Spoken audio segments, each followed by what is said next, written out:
Hello and welcome to Business Today. I'm Siddharth Zarabi and with me another Siddharth, Siddharth Jain, Director of the INOX Group. And I want to begin, Siddharth, by asking you about your most recent foray into a new business, and why I ask you this in the context of Davos is cutting edge frontier technology space that India has been attempting for some years now, which is to sort of get semiconductor manufacturing up and ready. What are your plans in this space? So first of all, it's good to see you again. And every year, this is our annual ritual. So thank you for having me on your show once again. With regards to semiconductors, I just finished a very interesting session on with the India Semiconductor Mission, led by Honorable Minister Vaishnav. This was started back in 2022, and it's been 3 years now that it's been going on.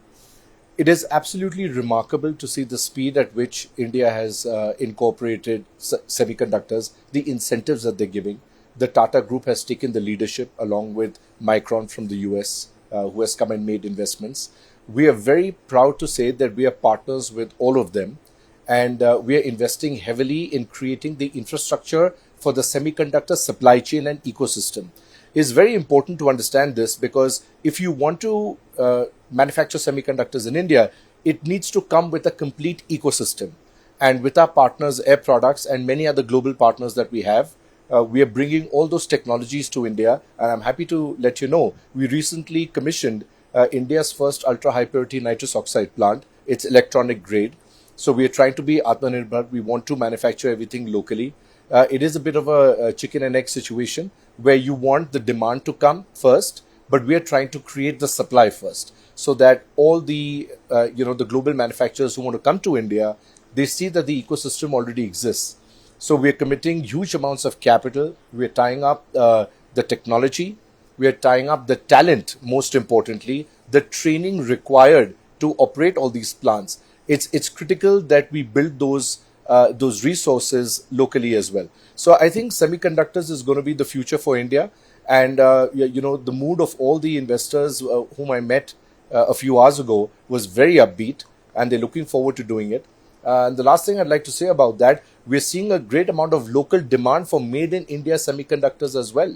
And I think it's just going to skyrocket. So this is, the right move that's being made by the government of India. And the INOX Air Products is very happy to be a leading player and investing ahead of demand. Since you're investing ahead of demand, and this effort to sort of get the semiconductor manufacturing space up and about, it's in some ways second coming for India in this space.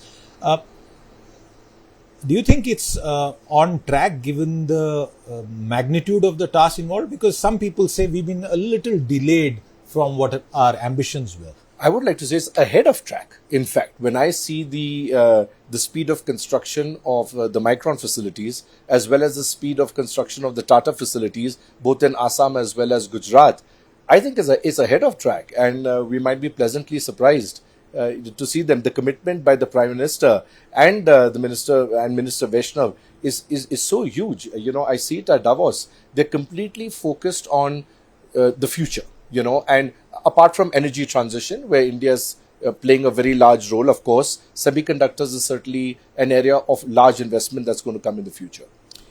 Let's switch from semiconductors to getting your views on the overall global technology space. Along with the trade war fears that we have on account of the new US administration, there's also this bit about denial of technology, for example, in the EV space that India is facing.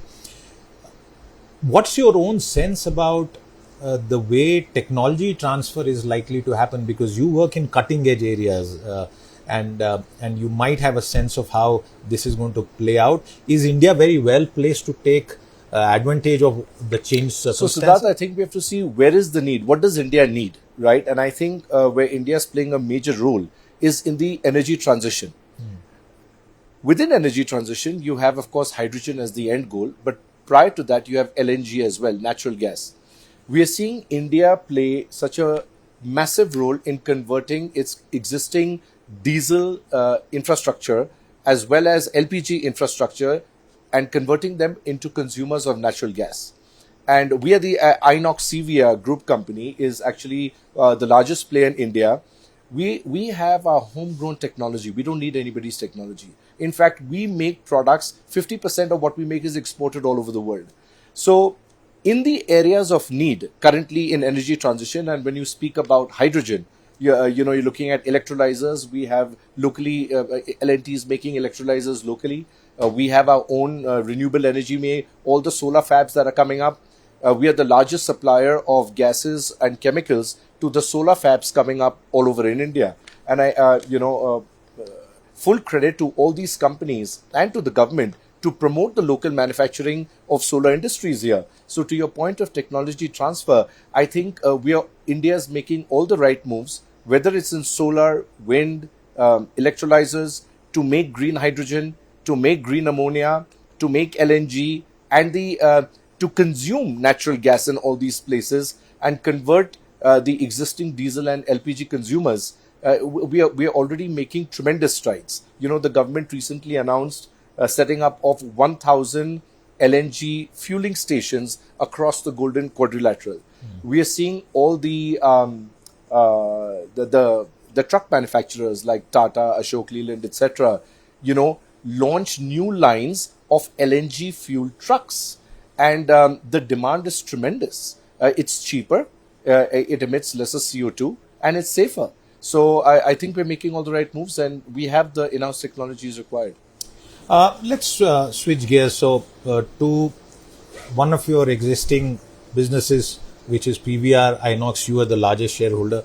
Any thoughts that you can share with us in terms of how that business is shaping up? We've seen the challenges that the multiplexes have faced and the challenge of OTTs, but it seems to be coming back. What's your own reading of how that business is? So it's funny. A lot of people ask me that question, and then you see we just had a movie Pushpa 2, which has broken all the records, in the history of films in India.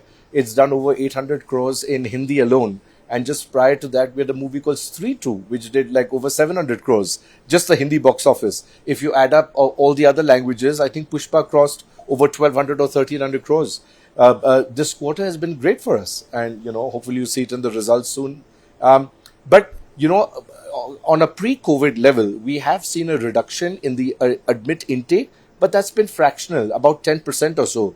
But the spending power of the people that are coming is increasing. And you'll see that in our average ticket price, in the food and beverage, this time in the advertising, what we're going to earn in advertising as well.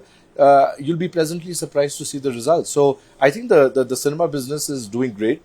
Indians love Bollywood. I think last year we did 150 million admits last year. That's a fair size. We're continuing to invest in the business. We're setting up on an average 100 screens a year. More importantly, we are refurbishing all our old screens as well, and bringing new features to the customers to improve the movie watching experience. Has inflation had a role to play in the reduction that you seem to hint at in terms of the entries? Not really. No, ticket price inflation, or our average ticket price is 250 rupees. So I don't think inflation has played. Like pre-COVID, it was 220, give or take. We're 250 right now. So it's really not a high ticket item. I don't think inflation has played a role for us at all. We've seen in the recent past on-ground events, explode in some ways. You've seen the kind of hype that some events have generated. Is that a sector that kind of you have looked at just on a off chance? Do on-ground events interest you, Siddharth? In fact, we collaborate with them, Siddharth. So, when you look at IPL, you've got a lot of these Korean concerts, other global concerts. At the cinema, we show a lot of these events live, and they're huge hits, especially with corporates. All the sporting events, we do Premier League, we do IPL, the World Cup, and the number of corporates that, take over the screens and have these screenings is really tremendous. And we've had a great success with music concerts as well. So we, in fact, collaborate with them. It's just increasing the audience pool in total. What about newer technologies, including generative AI, and how do you see that? Because, many Indian companies are still kind of preparing themselves for it, trying to understand. There are various institutions who are leveraging various tools for their own business. What have you been doing on this front? So happy to inform you that we've been taking a leadership role in our industrial gas space. All our oxygen plants, we have over 1,500 IoT devices on each of these oxygen plants, and we have 55 of these plants. We've been running experiments, with AI, along with some of our partners to improve efficiency of those plants. And we've just started the process, and I think we're going to run a pilot in a month or two, and I hope that is really successful, and then we're going to replicate it across all our 55 plants. Okay. Let me turn the focus to the overall macroeconomy and your reading of it. Consumption in certain areas in the Indian economy has been soft. The overall GDP growth number has also been soft because you interact with many large companies and you have sense across sectors. What's your own reading of how the economy is shaping up? So, you have to compare yourself to the rest of the world at the same time. So when you're at Davos and you're speaking to many CEOs, across the value chain, they're seeing India as the future consumption hub of the world. No question, America will continue to be number one. But when you look at number two and, where's the excitement, where are all the futuristic products going to be consumed? Everybody is looking at India. And not to forget energy transition. I think India is taking a leadership role in clean energy transition. I'll give you two small examples. The first one is in green hydrogen. No other country in the world has mandated green hydrogen blending in their refineries. Now, the Indian government is the only country to take out a tender to blend green hydrogen in the existing refineries. And the one that's very well known is IOCL Panipat, and similar to that, there are 5 other refineries which have done this, which are giving long-term 20-25-year offtake contracts. And the government is doing this to show to the world that India is going to take a leadership position in the green hydrogen transition. Secondly, we also have green ammonia. Once again, the SECI, via the government of India, is the only institution in the world that has come out with a tender to procure 750,000 tons per annum over a period of into 10 years. That's 7.5 million tons to give an offtake contract for 10 years.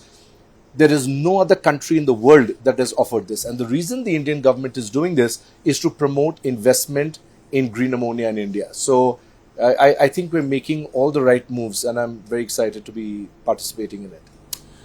Siddharth, your company is a leader in many of the areas that it operates in, and perhaps this short glimpse that you have given of some of your work is very interesting. I have to wrap up this conversation here, and I'm going to thank you for your time with us today here at Davos, and looking forward to seeing your success and wins in the semiconductor space. Thank you so much, Siddharth. Really appreciate it. With that, it's a wrap on this conversation. I'll see you again. Until then, goodbye.